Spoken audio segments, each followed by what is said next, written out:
Македонците и натаму со најниски плати на Балканот. Анализите на српските портали покажуваат дека со просек од речиси 414 евра месечно, граѓаните на Македонија се со најниски месечни примања, односно заработуваат помалку од србите кои имаат 470 евра на располагање секој месец. И жителите на Босна и Херцеговина имаат повисоки плати. Таму просекот е 472 евра.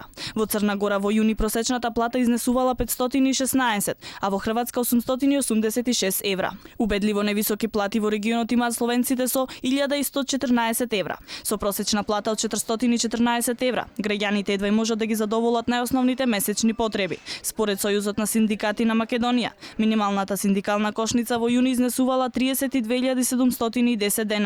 Односно, на 4-члено семејство му требале 532 евра за да го истурка месецот.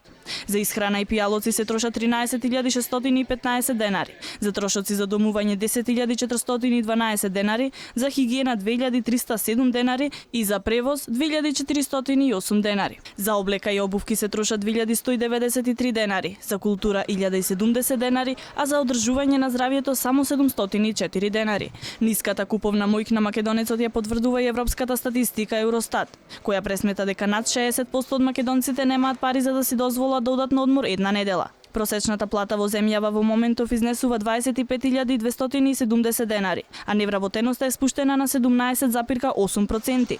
Додека аналитичарите критикуваат дека невработеноста е вештачки спуштена поради масовното иселување, владата останува оптимист дека состојбата ќе се подобри и просечната плата во земјава ќе се зголеми на 500 евра до крајот на нејзиниот мандат. Ако просечната плата од почетокот на владењето на СДСМ до сега е зголемена на 2.462 денари, со истото темпо ветената плата од 500 евра е далеку од достижна.